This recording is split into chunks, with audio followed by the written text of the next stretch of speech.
Hey guys, this is Jovi from Visa Tutorial. Today I would like to share with you my experience with my US citizenship interview and oath taking all happened in one day. So my interview was actually yesterday. My appointment time is 6:30 a.m. and you're not allowed to go into the facility 15 minutes no, you are only allowed to go into the facility 15 minutes before your interview. So I got in at 6:15. So you went through a security and then through a window that would actually take your fingerprints for your left hand index finger and then right hand index finger, and then they would take a photo of you, and after that they will give you a number, and that's your number that they're gonna call for your interview. After that, the lady told me to go to a waiting room, and I probably waited there for only like 10 or 15 minutes, and then my number was called. There was not a lot of us, so it was really it was just so quick. Reminder to bring your mask, because it is a government facility and mask is required to go into the USCIS office. So my name was called and I got in, and then the officer introduced his name, and he asked me to be seated. There were actually two chairs. One chair is where you can see the officer. The other chair is where the iPad is, and that's where you write your answers for the reading test and the writing test. So before all that, he asked me to stand and to swear to tell the truth and nothing but the truth. It's kind of like in a court, so I did that.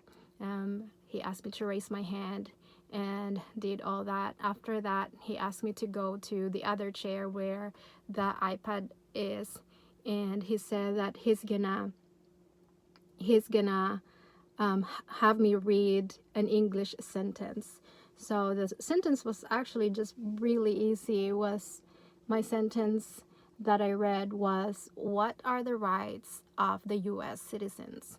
So I read that to him. After that, he said, "Okay, ma'am, I'm gonna say a sentence and you have to write the sentence. I will repeat it. You can re-ask me if I need to repeat it again." So there's no pressure like, oh, I'm just gonna say it one time. I can ask him to repeat it, again and again if I wanted to. So he said it twice, and it was just pretty easy. I didn't have to ask him to repeat it many times. My sentence was, June is, oh no, my sentence was, the flag day is June. So it was just so easy. Flag day is June. And after that, he asked me to go back to the other chair, and then he went through questions about, have I been, have I committed a crime or imprisoned or something like that. All those questions that really your answer should be no. So do you belong to like a Nazi group, or like were you, those ridiculous questions, and your answers should be no. Because if you say yes by accident, then he will question you, wait, what, you are you committed crime or something. So he asked me those questions, and then after that he said, let's continue in our test with the civic test. Interesting, he actually just asked me 6 questions and not 10. It could be because I answered all the questions right, so, and they actually just require 6 answer questions. So it was really easy, and I'm gonna go through the questions that he asked me. And it's so funny because I read and I studied the 2020 civic questions, and then the night before my interview, my husband reread it and said, if you applied your N-400 application, if you applied it before December 2020, then you need to study the 2008 version of the Civic test, and I started the 2020, so I was freaking out, and I quickly read 2008, and it's just kind of the same. There is just one or two questions that were not in 2020, like when is the election day, kind of like that. But I will go through the 6 questions that the officer asked me. The one of the questions is name one right only for United States citizens, and the answer is vote in a federal election. So I answer that, vote in a federal election. You can also answer run for federal office. So that is one of my questions. The other one is, what is one promise you make when you become a United States citizen? My answer was to be loyal to the United States. To be loyal to the United States. The other one is name one state that borders Canada. And I am from Washington State, and I know that Washington State is actually close to Canada, so I answered Washington State. Another question was, who is the father of our country? And the answer is George Washington. And then the last one is, why does the flag have 50 stars? So my answer was because they represent the 50 states of the United States.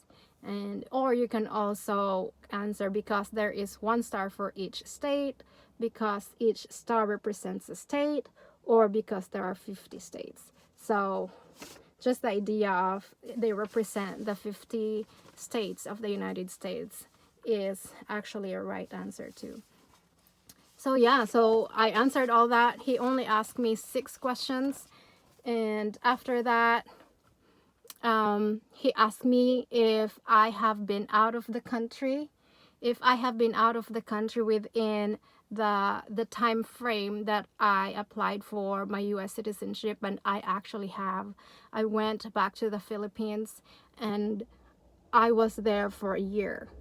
And I know I'm not supposed to do that. It's actually not a year. It is 4 days.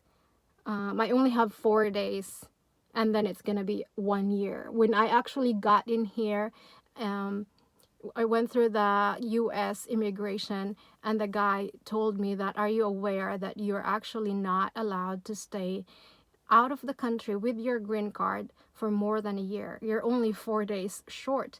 And I said, yes, I am aware, but it was so difficult for me to come back here because I have 2 little kids, and quarantine and lockdowns there are really crazy. I am from the province, so I have to fly to Manila to fly to Manila and then do my connecting flight to Korea or to do my connecting flight and then come back here to the United States. And it was so difficult for me. We got COVID, and after that I had to change.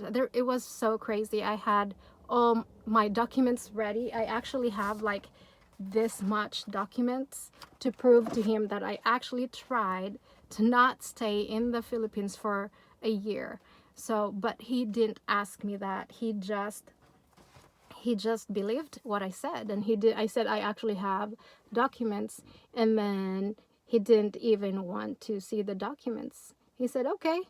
And so, all right, because I also have proof that my husband and I were sent to do missions in the Philippines, but I wasn't planning on doing that for a year. We were planning on just doing 6 months so I can come here for my US citizen, but because of circumstances we weren't able to come here.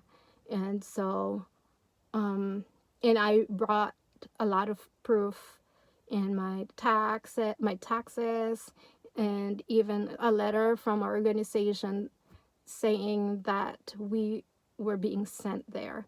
But the officer was really nice, and he just didn't ask for any proof at all.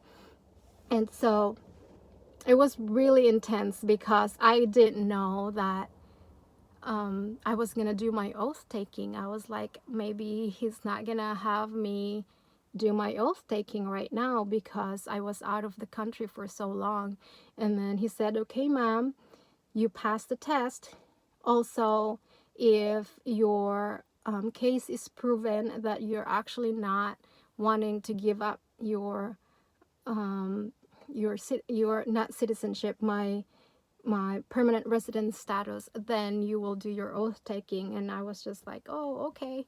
So I just didn't really, like said that no, I want to really do this. I'm just gonna let him because I know I was actually out of the country.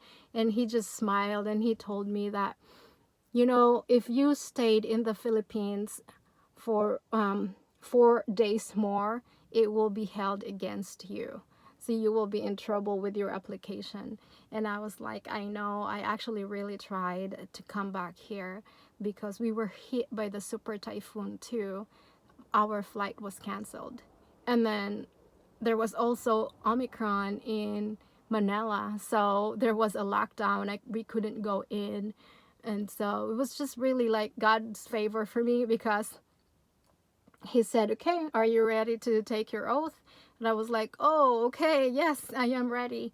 And so he had me fill out a small piece of paper, and there are questions there. And basically, it was just the questions that he already asked me that the answers should be no. And he also asked me with questions that the answers should be yes. Example is, are you willing to, if you are selected to basically to fight for the US, to bear arms for the country, are you willing to do that? And I said yes. And all those loyalty to the United States questions he asked me, I think there were 5 questions, and the answers are yes. After that, he had me fill out a form. It's just, it's like a sworn document.